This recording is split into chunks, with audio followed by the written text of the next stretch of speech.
귀한 찬양 감사합니다. 할렐루야. 행복하십니까? 즐거우십니까? 하나님께서 우리의 삶에 늘 동행하시고 하나님께서 우리의 삶에 은혜 베푸심을 기억하시고 믿음의 담대함으로 행복함으로 하나님 앞에 영광 돌리는 귀한 삶을 살아가시는 저와 여러분 되시기를 주님의 이름으로 축복합니다. 주의 은혜 가운데 산다라고 하는 것이 무엇일까요? 교회에 우리 아이들이 주일날 예배 드리러 옵니다. 그죠? 우리 아이들이 있죠. 이렇게 막 2살, 3살 뭐 이렇게 해서 막 걸어 다니는 아이들이 있습니다.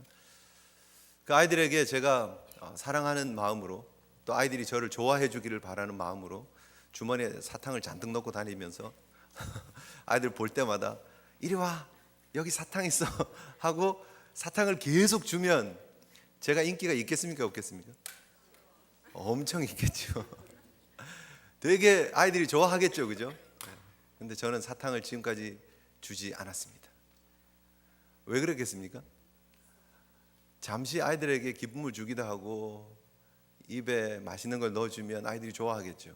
그러나 그것이 이를 썩게 만들고 입맛이 없게 만들고 점심 친교 시간에 아이들하고 밥 먹는데 막 아이들이랑 싸우고 밥 안 먹는다 그러고 하는 그런 원인을 제공하기 때문이죠.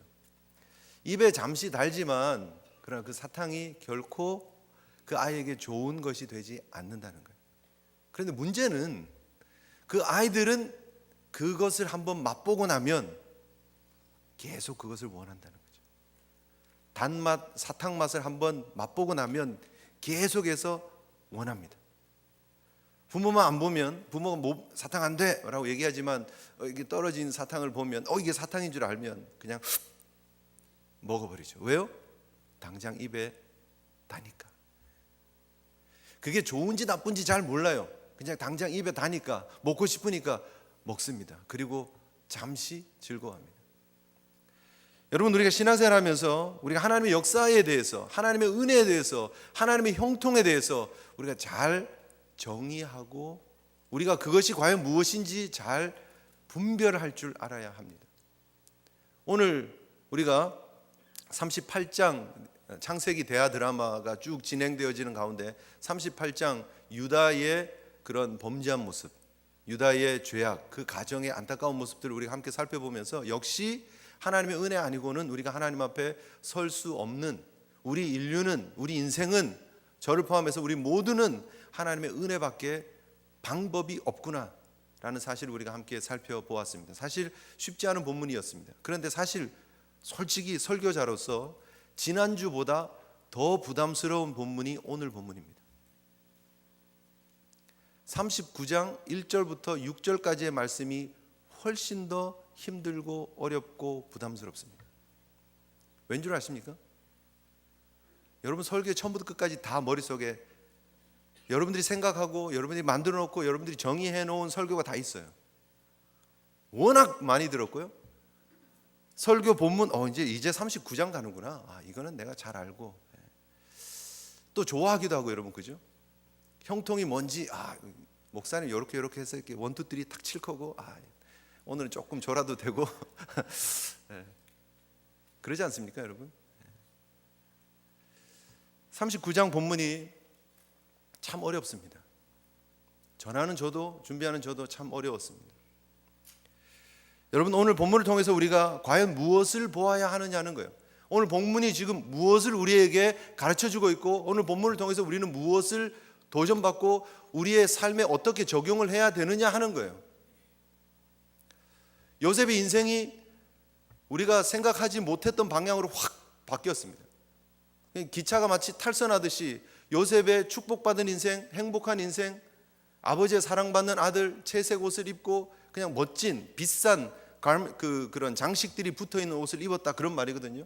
상속자의 삶을 살고 왕자인 것처럼 살아가는 그 요셉이 하루아침에 형들의 미움을 받아서 지금 애굽으로 팔려가는, 그래서 보디발의 집에 팔려간 그런 상황을 우리가 보면서 요셉이 참 안타깝고 좀 어렵고 그러지만, 그러나 우리는 바로 이어서 나타나는 2절, 3절, 4절, 5절의 내용을 통해서 보면서 그럼에도 불구하고 하나님은 이런 상황을 역전시키실 것이고 우리의 삶에 하나님이 복 주실 것이고 하나님께서 형통하게 하실 것이기 때문에 예수 믿는 우리는 괜찮다, 맞습니까? 오늘 그 본문이, 오늘 지금 이 본문이 우리에게 지금 그런 도전을 주고 있는 거 맞습니까? 여러분이 오늘 예배에 들어오면서 우리 오늘 목사님 이 설교하시지? 라고 머리에 이렇게 그렸던 그림이 그런 그림입니까? 역전 드라마 좋아하죠. 반전의 드라마 좋아하죠. 재미있기도 합니다. 그리고 우리는 그것을 꿈꾸기도 합니다. 요셉의 인생이 뒤집어졌기 때문에 비록 노예였지만 그가 가정 총무가 되고 나중엔 궁극적으로 애굽을 먹여 살리는 총리가 되었기 때문에 그의 인생이 괜찮고 그의 인생이 형통했고, 그래서 하나님이 함께 하신 인생은 형통한 인생이구나. 우리도 하나님과 함께하면 세상에서 형통하고 우리가 잘 나가고 사업도 잘하고 공부도 잘하고 승진하고 우리 자녀들이 앞길이 쫙 열려있는 탄탄대로를 걸어갈 것 같은 그런 형통을 꿈꾸십니까?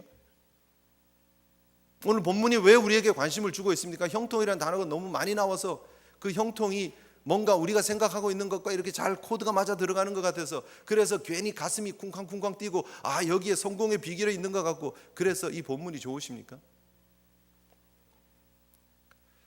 여러분, 오늘 본문을 잘 묵상해 보아야 됩니다. 과연 오늘 본문은 과연 우리에게 무엇을 지금 던지고 있는가? 광야를 지금 걸어가고 있는 출애굽한 이스라엘 백성들에게 지금 무슨 메시지를 던지고 있는가 하는 것입니다. 단지 이 시대에 우리가 필요한 형통은 성공이고, 성공은 형통이고, 형통은 돈 많이 버는 거고, 형통은 건강한 거고, 형통은 우리 자녀들이 잘 되고 승진하는 거고, 그것으로만 연결하고 있는 세상적인 개념의 형통을 지금 보여주기 위해서 성경이 창세기 39장 1절부터 6절의 말씀을 지금 출애굽한 이스라엘 백성들에게, 그리고 오늘 이 시대에 우리에게 주고 있는 것인가라는 거죠. 여러분, 요셉의 입장에서 한번 가서 보시죠. 요셉이 지금 하루아침에 지금 노예로 바뀌었습니다. 하루아침이었습니다. 정말 하루아침이었습니다. 아침에 눈 뜨면 자기를 수종드는 사람들이 늘 자기를 씻어주고 멋진 옷을 입혀주고 그리고 음식을 준비해서 먹여주고 그랬었습니다. 나이가 17이었었지만 이제는 사실은 장성한 사람이었지만 역시 아버지 품에서 아버지의 사랑받으면서 그렇게 자랐던 아들이었습니다. 그런데 그랬던 그가 자기가 뭘 잘못한 것도 없잖아요.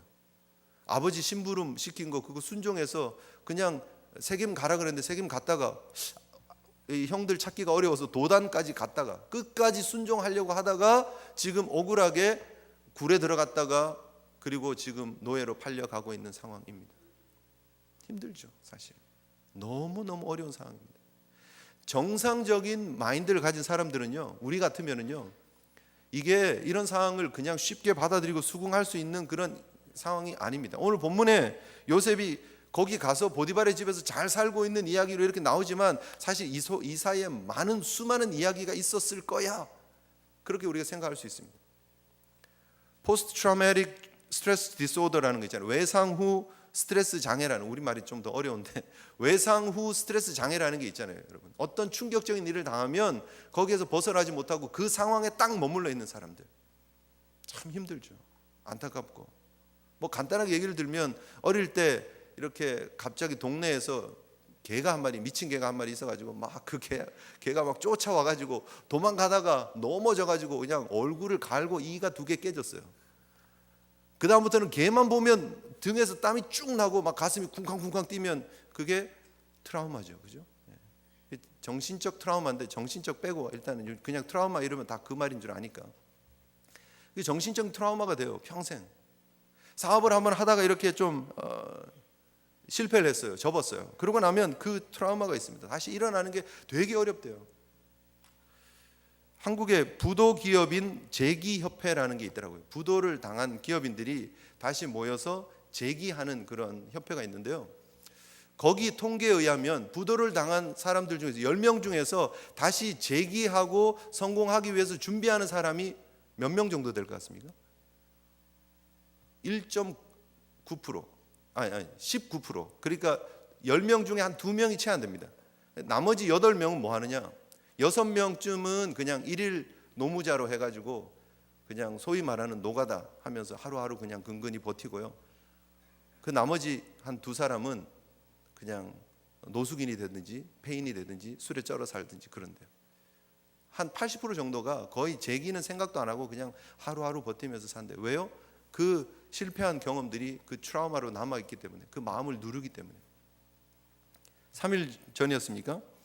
세월호에서 단원고 학생들을 소방 호수를 이렇게 막 풀어가지고 이렇게 구해냈던 파란 바지를 입고 있었어요. 그때 그분이. 그래서 파란 바지의 의인 뭐 이렇게 얘기를 하더라고요, 신문에. 파란 바지의 의인 그 자살을 시도를 했다라고 이렇게 신문 기사에 나왔습니다. 20명을 구해낸 그분이 제주에서 화물 트럭을 이렇게 소유하고 있는 화물 트럭 소유주인데, 그 화물 트럭이 세월호와 함께 물에 이렇게 잠겼습니다. 한 1억 정도 한대요, 그 화물 트럭이. 그런데 화물 트럭은 잃고 그다음에 생계도 막막하고, 그런데 여기저기 지원받고 보상받은 게 1,100만 원이래요, 다 합치면. 그거 가지고 다시 트럭을 살 수도 없는 거고, 다시 재기하기도 어렵고 힘들어서 집에서 왼쪽 손목을 긋고 쓰러져 있는 걸 딸이 보고 응급 그런 팀이 와서 병원에서 응급 조치를 해서 살아났다 하는 그런 기사를 보았습니다. 그리고 그가 어느 정도 회복되어 나서 안산 정신건강 트라우마 센터로, 이렇게 제주에는 그런 게 없어서, 제대로 된 게 없어서 안산으로 이렇게 가면서 왔다 갔다 하면서 몇 번씩 치료를 받았나 봐요. 안산으로 가면서 기자를 만나서 얘기를 합니다. 그가 인터뷰한 내용이 이렇습니다. 몸이 따로 놀아요.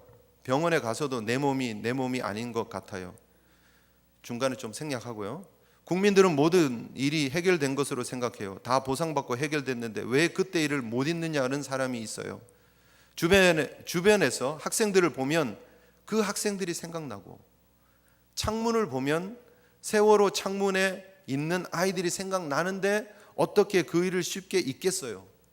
얼마나 머리가 아팠으면 제가 머리를 다 밀었겠어요. 사는 것이 너무 비참해요 라고 얘기를 했습니다. 김동수 씨라는 분이. 그 트라우마에, 그 스트레스에 아직 벗어나지 못하고 아파하고 힘들어하고 있죠. 그게 보통 사람들의 모습입니다. 엄청난 충격을 받으면 그렇게 될 수 있죠. 요셉이 당한 트라우마는 이 정도의 트라우마 되지 않겠습니까? 사실 아니 훨씬 더 크지 않겠습니까? 자기의 형제라고 생각했던, 그렇게 한 집에서 같이 밥 먹고 같이 살았던 형들이 자기를 지금 팔았습니다. 죽이려고 하다가 팔았습니다. 얼마나 충격이었겠습니까? 얼마나 답답했겠습니까? 내가 뭘 잘못했다고 형들이 왜 이러지? 억울하잖아요. 보디발의 집에 팔려와가지고 그가 얼마나 힘들었겠습니까? 밥은 넘어갔겠습니까? 말도 안 통하는데요. 말도 안 통하는 애굽 사람들 밑에서, 그 종들 사이에서 17살 어린 사람이 버텨내기가 쉽지 않잖아요.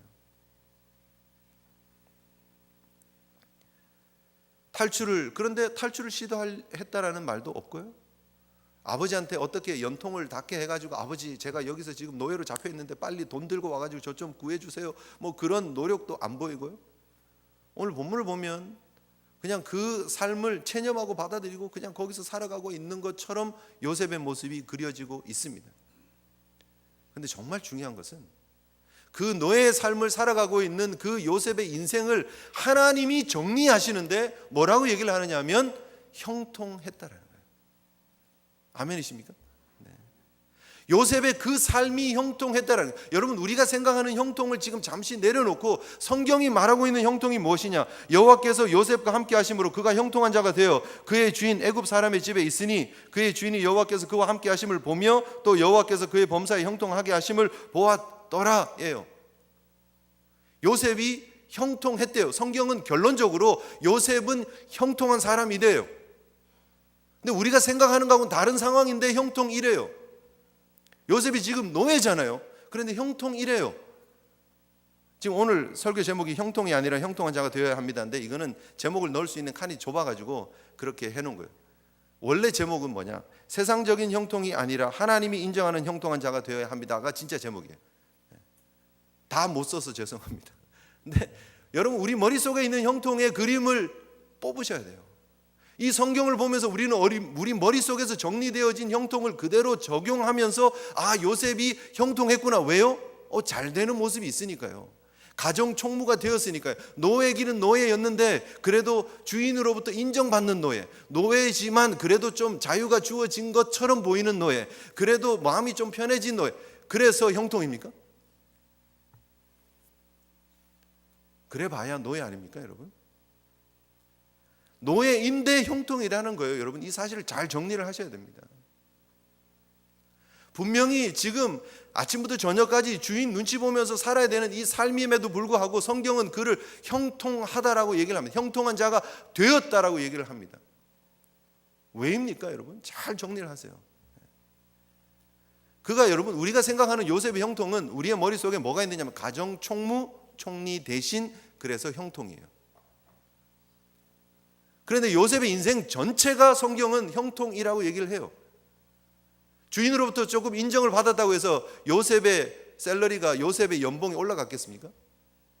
노예가 무슨 연봉이 있습니까? 그렇지 않습니까? 조금 노예 중에서 조금 우두머리가 되었을 뿐이에요. 이 사실을 누구가 정확하게 알고 있습니까? 출애굽한 이스라엘 백성들이 정확하게 알죠. 노예의 삶이 얼마나 비참하고 노예가 무슨 위치인지를 누구보다도 잘 아는 출애굽한 이스라엘 백성들이 있잖아요. 그 광야 2세들이 지금 잘 알고 있잖아요, 노예의 삶이 뭔지. 그런데 그들이 지금 이 이야기를 듣고 있으면서 요셉이 노예로 팔려갔네? 그런데 성경은 하나님이 얘기를 하는 게 뭐냐 하면 그 요셉이 형통한 사람이다라고 얘기를 하는 그 선언이 그들에게 뻥 충격으로 다가오지 않겠느냐 하는 거예요. 우리는 그냥 우리가 생각하는 성공, 형통으로 이거를 해석을 하고 넘어가지만, 그러나 지금 첫 번째 청중들이 이거를 들으면서 노예인데? 그래 봐야 노예인데 왜 형통이지? 라고 질문을 제기할 만한 상황들이 느껴지시느냐는 거예요. 그리고 그거를 우리의 삶에 끌고 오셔야 됩니다. 성경에서 지금 말하고 있는 형통은 그 노예 상태에서 벗어나서 부자가 되는 게 형통이 아니고 노예 상태로 있는 상태인데도 형통이라고 얘기를 하는 거예요. 여러분, 그 요셉이 그 힘들고 어려운 상황을 어떻게 이겨낼까? 어떻게 그가 그 정신적 트라우마에 빠지지 않고 어떻게 이겨낼까? 가장 중요한 근본적인 원인은 그는 형통의 진정한 의미를 알았다는 거예요.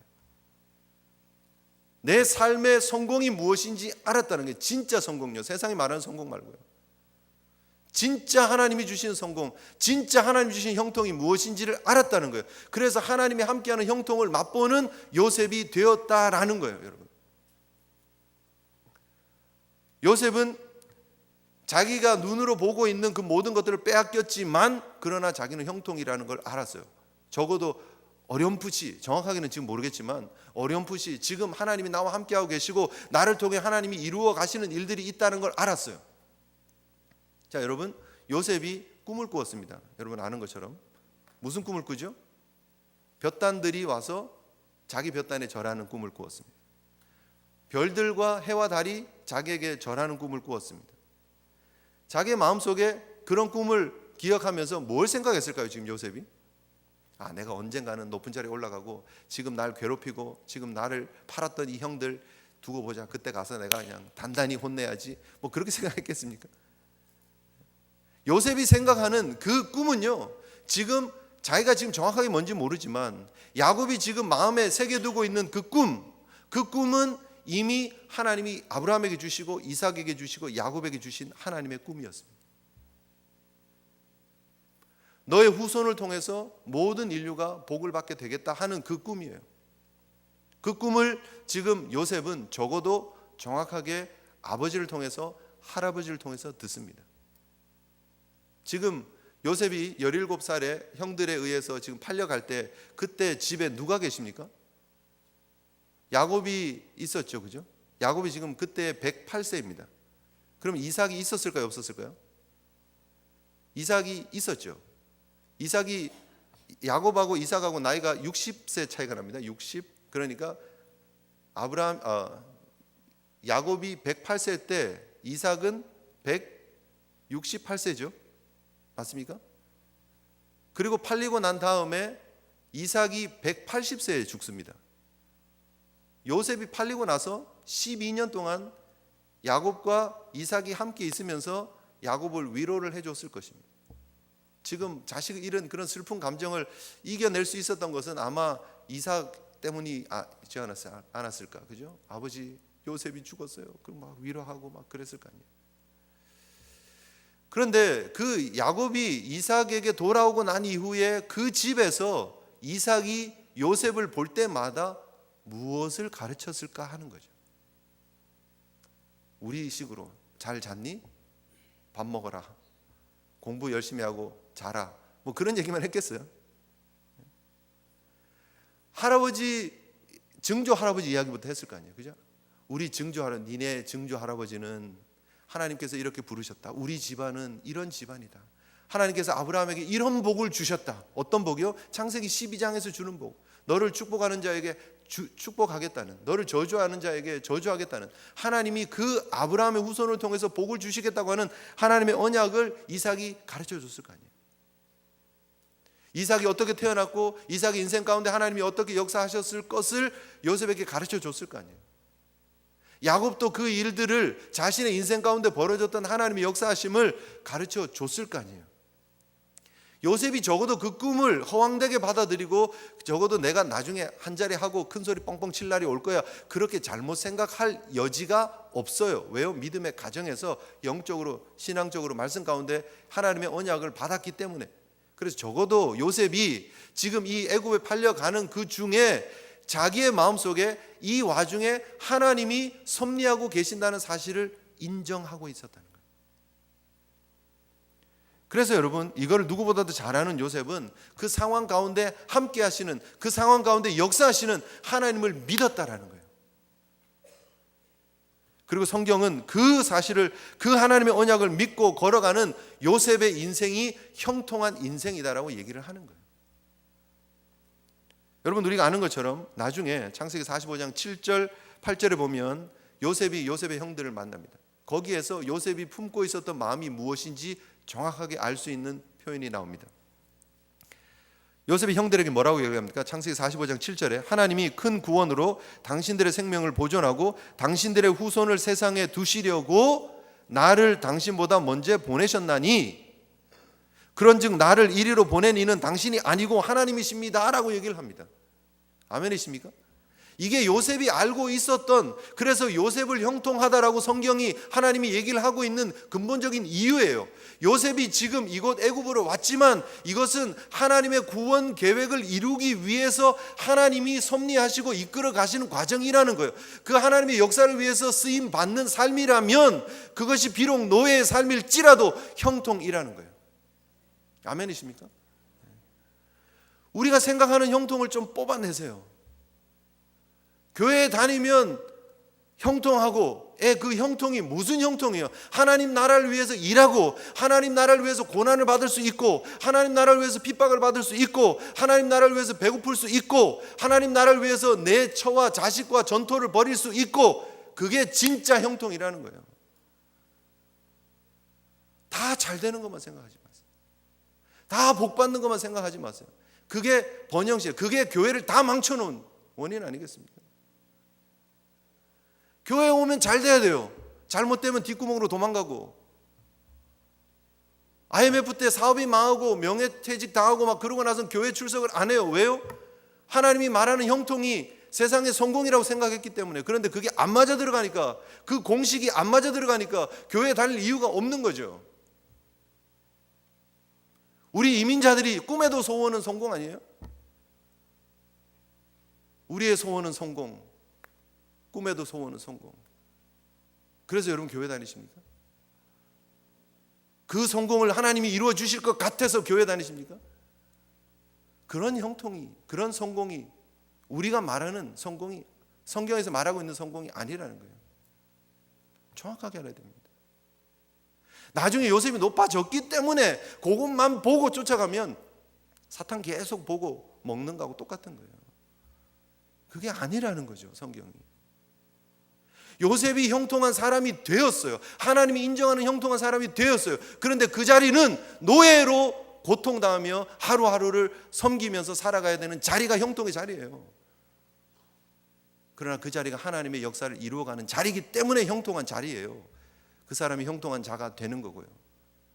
그게 성경이 말하는 형통이라는 거죠.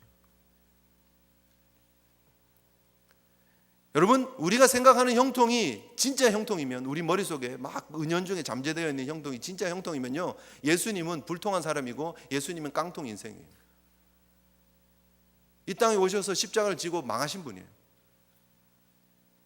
우리가 생각하는 형통이 진짜 형통이라면 바울은 불쌍하기 그지없는 인생이에요.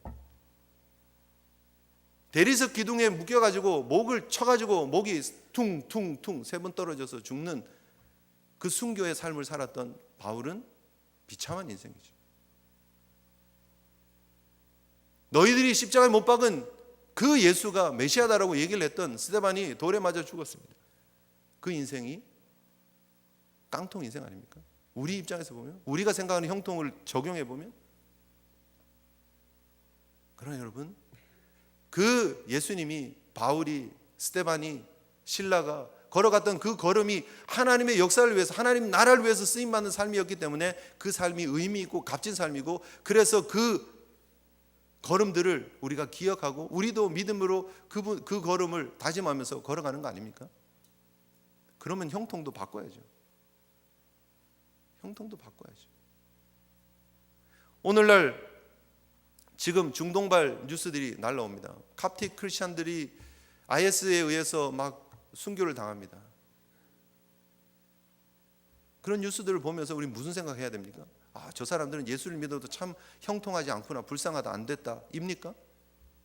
우리 한국교회는 형통한데, 우리 한국교회는 건물도 크게 짓고, 우리 한국교회는 교인들도 많고, 우리 한국교회는 우리 성도들이 다 뭐 재개발해가지고 집들도 막 집값이 올라가고, 우리 한국교회는 우리 자식들이 다 잘 되고, 우리 한국교회는 다 국회의원 되고 막 그러는데, 시리아에 있고 이집트에서 신앙생활하고 있는 그들은 형통을 몰라서, 형통이 잘못되어서 하나님이 형통을 안 주셔서 그렇게 고생당하는 겁니까?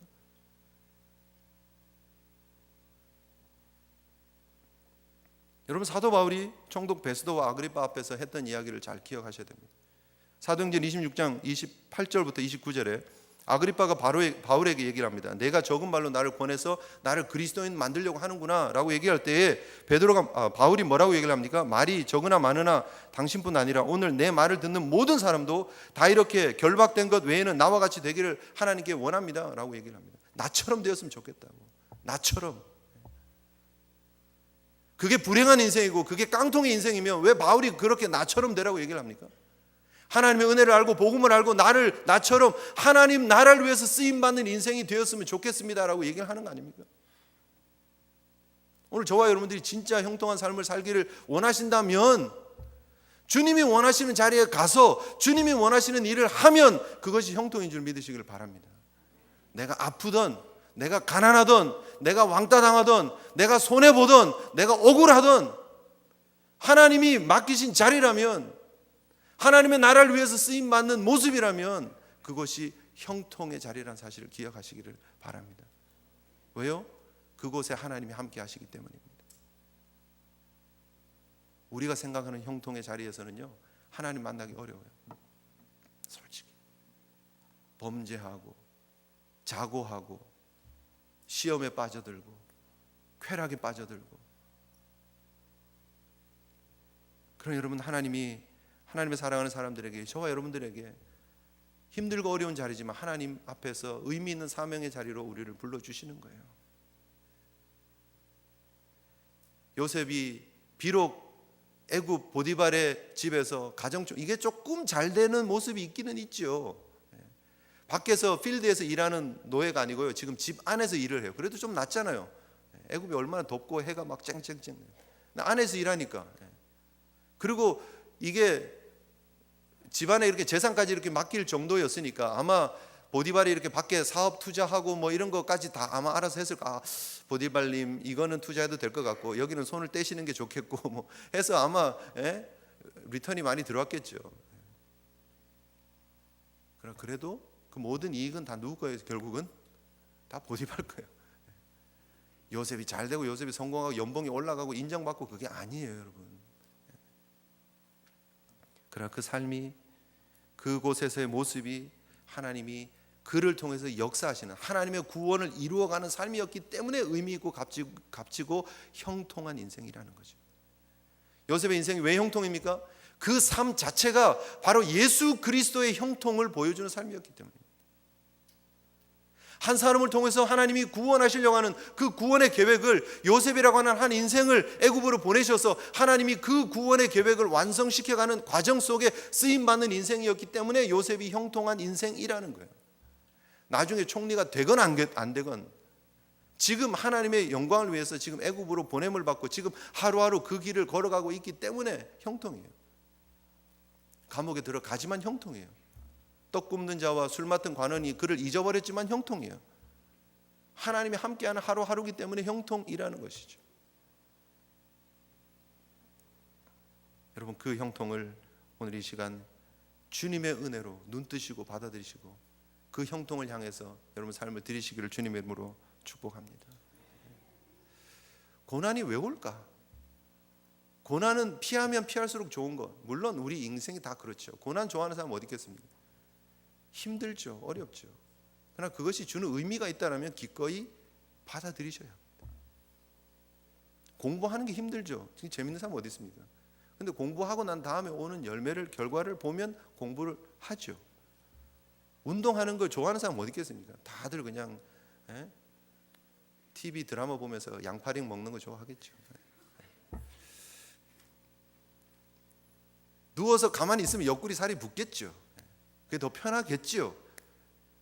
힘들지만 그러나 운동을 하면 더 건강을 얻는 거잖아요. 그죠? 고난 다 싫어해요. 그러나 필요하면 가는 거예요. 하나님의 사람들에게 하나님이 고난을 주십니다. 오늘 요셉에게 고난을 주신 것처럼 바울과 실라에게 하나님이 고난을 주셨습니다. 하나님이 분명히 마게도냐 환상을 통해서 바울과 실라를 어디로 오라고요? 이곳으로 와서 우리를 도와주세요 하고 유럽으로 오라 그랬어요. 근데 유럽에 가서 첫 성 빌립보에서 지금 분명히 귀신 들린 여종을 고쳐줬어요. 잘한 거 아니에요, 이거는. 그런데 그 고침을 받은 그 여종의 주인이 자기의 수입이 인컴이 이제 없어지는 걸 보고 고발을 해버렸어요. 다짜고짜 바울과 실라가 잡혀가가지고 그냥 실컷 두드려 맞는 거죠. 머리는 깨지고 막 채찍을 맞았으면 막 살점들이 다 터졌을 것이고 막 얼마나 그냥 입술은 찢어져가지고 막 퉁퉁 부었을 수도 있고 눈은 막 멍이 들었을 수도 있고 그리고 착고에 매어가지고 감옥에 갇혀 있었어요. 그런데 그 밤에 하나님께 기도하고 찬미했더니 옥문이 열리고 그것이 흔들리고 옥문이 열리고 착고가 풀리고 할렐루야. 그래서 역시 하나님이 함께하는 인생은 형통입니까? 거기까지가 아니고 그 다음에 의미가 있잖아요. 그 다음 어떤 일들이 벌어집니까? 간수가 죄수가 도망간 줄 알고 막 칼 들고 자결하려고 그럴 때 바울이 얘기를 합니다. 내 몸을 상하지 마라. 우리가 다 여기 있다. 간수가 등불을 들고 옵니다. 뛰어가서 무서워 떨면서 그 앞에 엎드립니다.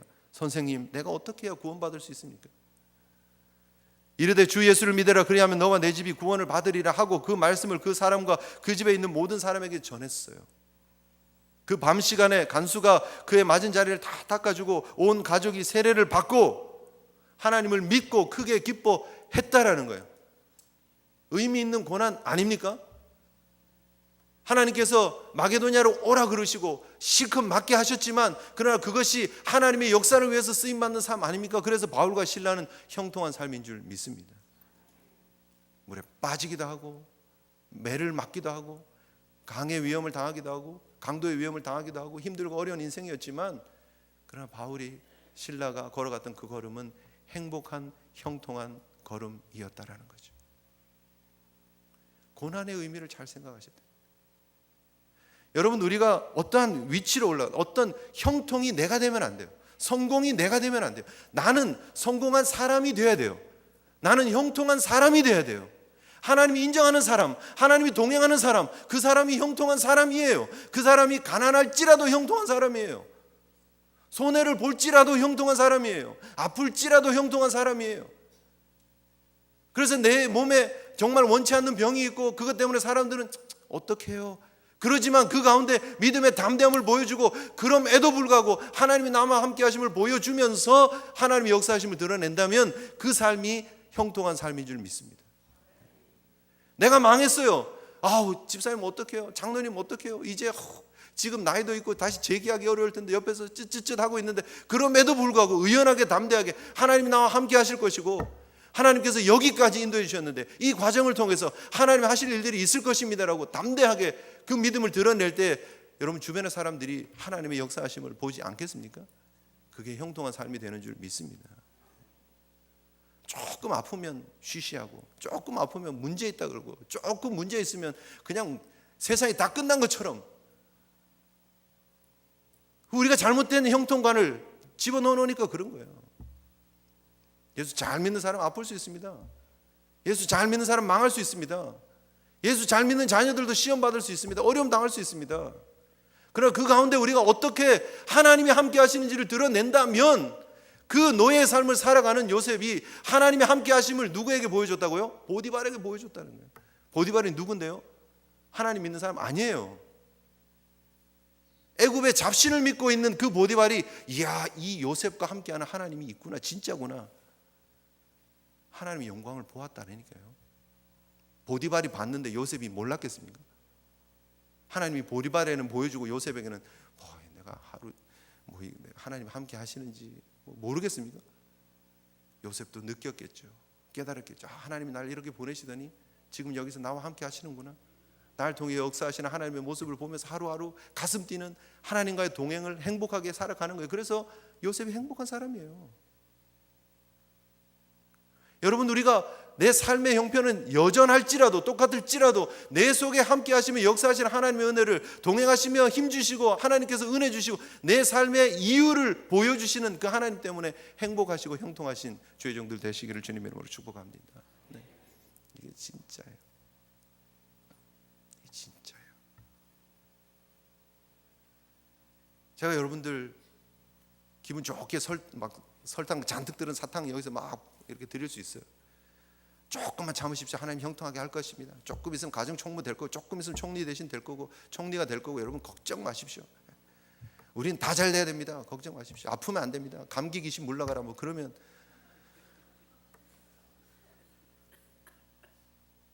여러분 입은 달지 모르죠. 그러나 성경이 그걸 얘기를 하는 게 아니라니까요.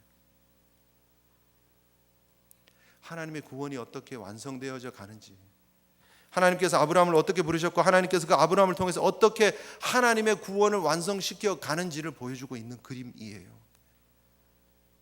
창세기 12장 우리 가서 잠깐 보시겠습니다. 창세기 12장 잠깐 보십시오, 여러분. 하나님이 주셨던 아브라함의 축복이 뭐였어요, 여러분? 아브라함을 복받게 한다라는 거예요? 아브라함을 복이 되게 하겠다는 거죠. 그리고 그 복이 그를 통해서 어떻게 퍼져나가는지를 보여주는 그림이에요. 12장 1절, 2절, 3절 같이 읽습니다. 시작. 여호와께서 아브라함에게 이르시되 너는 너의 고향과 친척과 아버지의 집을 떠나 내가 내게 보여줄 땅으로 가라. 내가 너로 큰 민족을 이루고 내게 복을 주어 내 이름을 창대하게 하리니 너는 복이 될지라. 너를 축복하는 자에게 내가 복을 내리고 너를 저주하는 자에게는 내가 저주하리니 땅의 모든 족속이 너로 말미암아 복을 얻을 것이라 하신지라. 그리고 하나님께서 계속해서 이 언약을 리뉴얼하면서 계속해서 갱신해 주면서 하시는 말씀이 무엇입니까? 너의 후손을 통해서 이 복이, 이 언약이 계승되어질 것이다. 그리고 그것이 요셉을 통해서 이루어지고 있어요. 오늘 본문을 통해서. 그리고 그것이 궁극적으로 예수 그리스도를 통해서 완성된 줄 믿으시기를 바랍니다. 이 요셉이 예표하고 있는 예수 그리스도의 삶이 궁극적으로 예수 그리스도께서 이 땅에 오셔서 그분이 고난을 받고 그분이 낮아지심으로 우리에게 은혜를 주셨다는 거예요. 여러분, 그것이 하나님이 우리에게 주시는 진짜 축복입니다. 형통은 그래서 하나님이 함께 하는 게 형통이에요. 오늘 성경이 그걸 얘기를 하잖아요. 여호와께서 요셉과 함께 하심으로, 그리고 주인이 뭘 봤다고요? 여호와 하나님이 그와 함께 하심을 보았다는 거예요. 형통이 뭐예요? 임마누엘이 형통이에요. 세상에 뭘 보여주는 게 형통이에요? 임마누엘을 보여주는 게 형통이에요. 예수 그리스도가 하나님이 우리와 함께 하심을 보여주는 게 그게 형통이고 그게 복음이에요. 그게 진짜예요. 그게 관계에서 오는 복이잖아요. 시편 1편 3절에 그는 시냇가에 심은 나무가 누구예요? 그가 복 있는 사람은이에요. 복 있는 사람은 시냇가에 심은 나무가 철을 따라 열매를 맺으며 그 잎사귀가 마르지 아니한 같으니 그가 하는 모든 일이 다 형통할 것이다. 그분과 연결되어져 있으면 모든 일이 다 형통이라는 거예요. 요한복음 15장에 그 내용을 얘기를 하잖아요. 나는 참 포도나무여 내 아버지는 농부라. 물은 내게 붙어있어 열매를 맺지 아니하는 가지는 아버지께서 제하시고 열매를 맺는 가지는 열매를 더 맺게 하려고 깨끗하게 하신다. 내 안에 거해라. 나도 너희 안에 거하리라. 가지가 포도나무에 붙어있지 않으면 스스로 열매를 맺을 수 없다. 붙어있기만 해라 라는 거예요. 우리가 주님께 붙어 있기만 하면, 그분이 내 안에 거하고 내가 그분 안에 거하면, 하나님 우리와 함께 하시면 형통인 줄 믿으시길 바랍니다. 열매는 절로 맺혀지는 거예요. 열매 자꾸 보지 마세요. 붙어 있으면 된다니까요. 시편 23편에서 뭐라고 얘기합니까? 여호와는 나의 목자시니 내게 부족함이 없다. 여호와가 내 목자시면 끝이다 하는 거예요. 내 영혼을 소생시키시고 자기 이름을 위하여 의의 길로 인도하시는도다. 내가 사망의 음침한 골짜기로 다닐지라도, 하나님이 나의 목자신데, 여호와는 나의 목자신데 내가 사망의 음침한 골짜기로 갈 수 있대요. 그런데 문제는 내가 왜 형통하냐? 해를 두려워하지 않는다. 왜? 주께서 나와 함께 하심이라. 주님이 나와 함께 하시면 사망의 음침한 골짜기도 괜찮다예요. 창세기 5장 21절 이하에 에녹의 모습이 나옵니다. 우리 하나님과 동행하면 에녹 우리 많이 알잖아요, 그죠?